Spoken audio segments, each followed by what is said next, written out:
of people don't understand or realize that we actually relapse as well when it comes to depression. So let's just say for a good little week, I'm doing good. I'm fine. I feel like everything is moving right. I'm partying. I'm having a good time, and then 2 days later, I'm back in my room, isolating myself, windows closed, don't want to talk to nobody, don't have the funds to spend, don't want to go nowhere. So I basically relapsed back into my depression. So Okay, okay. then you try to come out of it, and sometimes it be hard because one thing people have to understand is isolating can feel good. You could do it for so long to a point to where it starts to feeling good. Your body starts to telling you that it feels, your mind starts to telling you it feels good, but your body telling you something different.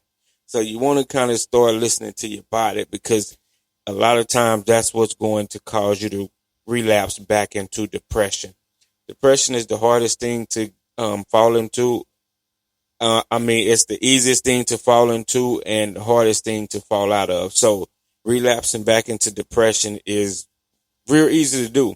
Very easy to do, man. Yeah, see, I know for me, something like the word relapse, right? Mm-hmm. That means obviously using again after a Right. certain length of sobriety. And for someone like myself who Right. deals with substance use disorder and have had my whole life, Mm-hmm. um, I know once I put the first one in me, right? Whether it's the first drink or the first needle, the first time I smoke, Mm-hmm. after being clean, it's off to the races. It's like I start right where I left off, and Mm-hmm. the runs get worse and worse. It's rough. You keep on going, it just always continues to get shittier every single time, without a doubt. Mm. Now, tell me this because me personally, I don't suffer from substance abuse. And the main reason for that, now that doesn't mean I haven't used substance. I've had my fair share of ecstasy. I had my fair share of marijuana. I think I tried Wet Daddy once. Oh Lord, man, that was not fun. I swear I started seeing horses running under the cars and I was chasing under the cars for them and everything, man. It was funny. I don't want to talk about that, but yeah. For those of you that don't know, really quick, wet is just like a joint or a blunt with marijuana just dipped in PCP. Yep. So that's what they call wet. For anyone that didn't know that. Man, that was my last time.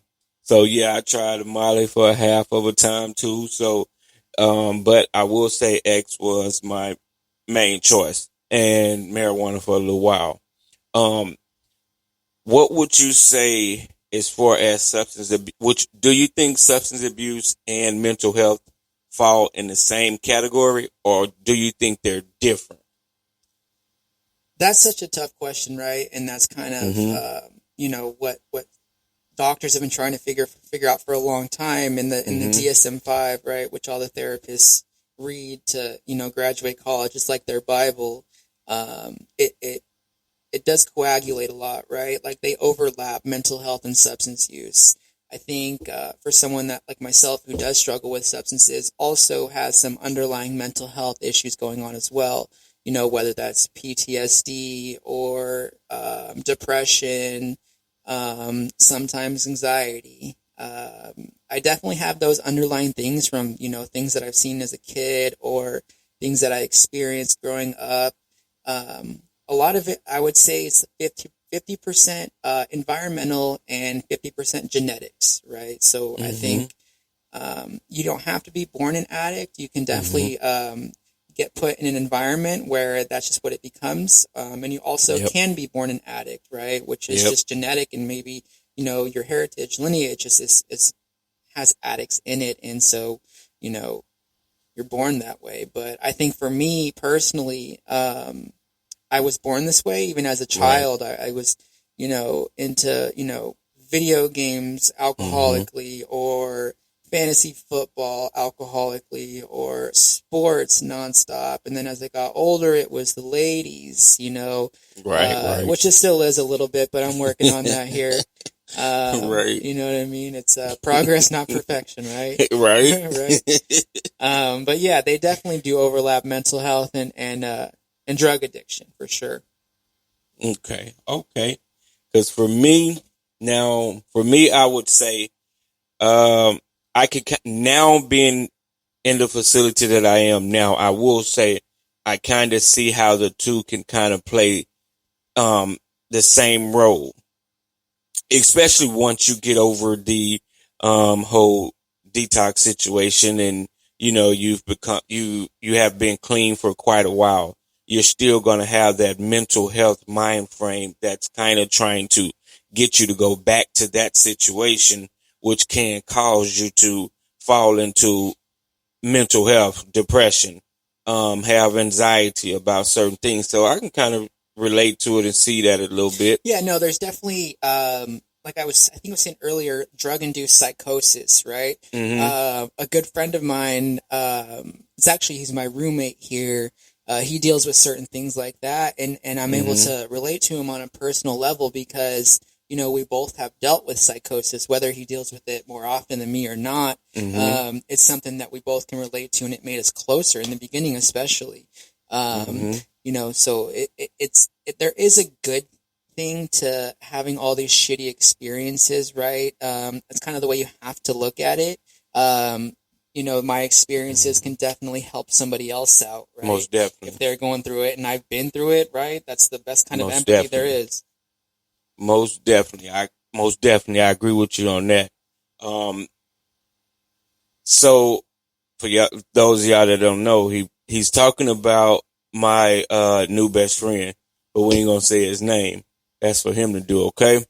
So now, me personally, I recently fell into basically what we were just talking about a minute ago, relapse, right? And a lot of times we can relapse because of our environment. For those of you that do not know, a lot of times you can relapse because of your environment. That's one thing you have to be careful of, your surroundings and the people you put around you. You have to be careful with those things because those things can cause you to relapse back into, depression real fast. So you have to kind of pay attention and, look at that real closely, Right, right. because like I said, it's very easy to fall into depression. You know what I'm saying? Especially, yeah, I completely understand. I mean, for someone like me, it's important to replace the drug addiction with something, right? Like maybe something healthy, such as like the gym or I guess work, but that can be unhealthy as well. For someone like me, when it's time to put the stuff down, I personally have to do more than just that. I have to work a program of, for example, Alcoholics Anonymous. That's just what I used to. It's the only thing that I know that works. Until I find something else that works, I'm probably gonna keep doing AA, and it's kept me alive this long, and Yes. I'm gonna keep going at it because if you're not working anything, you're working backwards, right? It's easier to fall into relapse, quote unquote, or to the old behaviors that got you doing drugs, right? Whether it's isolating or just say it. yeah, just any kind of behaving that's out of the norm or I guess frowned upon. But yeah, it's definitely important to keep busy. Yes. Most people end up relapsing if they're bored, right? Or if something shitty happens in their life, they lose a job, their girlfriend breaks up with them, right? You have to stay busy or those things take people out. And you know what? Not everybody comes back, Yep, I agree. That I most definitely agree with. It is very, very, very important that you spend some time with yourself, that you find something to do with your downtime. Do not allow yourself to get to a point to where you feel like you have nothing else to offer or nothing else to do in life. There's always something to do, whether that's volunteering for a AA class or for a mental health facility. It's always something to do, whether there's boys and girls clubs. Find something to do during those down times because the urges will always be there. Just like for mental health, that urge of falling back into depression is always going to be there. That anxiety is always going to be there. So you have to learn how to cope with those type of things. Right, Joe. Yes. I mean, it's easy to fail, right? It's easy to sit in our own shit and stew in our own shit, and think about how much we hate the world. But that's just not how life works, right? You have to get up off your fucking ass and you have to get going. And it's obviously easier said than done, right? Dealing with things like this, there definitely are limitations. It's a little bit difficult or a little bit tougher to do things that quote unquote normal people do, or earth people as I like to call them. I think we just have to work a little bit harder, but you know what? That's okay, because once we are recovered and we're living in recovery, I think we're one of the best people in the world, really, because constantly we're working on ourselves and we've been through the pain, so we can empathize with other people going through it. Yep. It's nothing like being able to see people on the other side. Oh, for sure. Yep. And look back at the ones that's on the side that we done already left, hoping that we can get them to come back to the right side. Trying desperately to get them back. Yep. If we can save or touch just one person, I don't know about you, but Devin, I don't know. For me, if I could just touch one person or save one person or get one message, I don't know. It gives my body just a different vibe. What about you? No, absolutely. Right. I mean, I've known too many people that have died, so many overdoses. I can count on, my fingers literally 10 times over how many people I've lost to this disease, and, how many people could still be here if they just picked up the phone and called, or, gave that rehab just one last chance, or went to that AA meeting, or, just, extended a hand to save somebody, because losing people is not fun. It's not cute dying over here. That we're losing too many people, and, and something needs to change. Yes. And we are losing a lot of young people, of course, due to suicide, because they're afraid to talk about mental health or the things that they're going through. Joe, I wanted to ask you, now I know you personally, right? So I do know that you're gay. Yes. Now, talk about your sexuality, and if it relates to mental health, or if it hinders you from doing anything, or just start talking. I'd like to hear about it. So, yes, I am gay, of course. And the crazy part is about being gay is I recently just came out at the age of, you might as well say 40. Congratulations, by the way. Thank you. It's a big thing. Man, that felt so good. But I will say on the flip side, it feels good, but on the other side, it doesn't feel as good, because part of me have not fully accepted the fact that I am. What do you mean?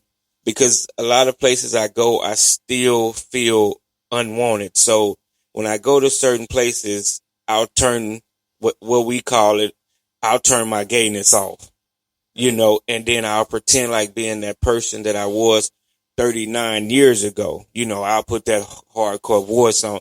Yo, what's up with you, homie? Right. What's up? What's good, bro? I'll do all of that fake stuff just to, you know what I'm saying? Like, is it the same kind of thing with your ethnicity as well? Or, yes. Oh, it is? Okay. Yep. It's pretty much the same.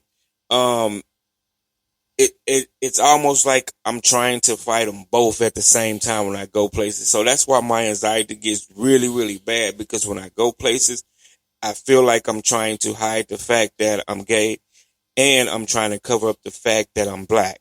So it's really hard. And that's why a lot of times I really don't like going places where it's going to be like a crowd of people, because all of the time I'm there, I'm thinking about this. How am I moving my hands? Should I move my hands a certain way? Or did I move my legs a certain way? Or did my head flick or something like that? Or do I sound gay? Anytime I go anywhere, that's the first thing that comes to mind. Especially if I see a straight person, it's like, okay, let me go back to that macho cue. Yo, what's up, homie? Right, right. And I don't like that. I'm trying to get out of that, because I want to just be me. I want to be just who I am, and you can accept it or you can't accept it. That's why now you'll find me carrying around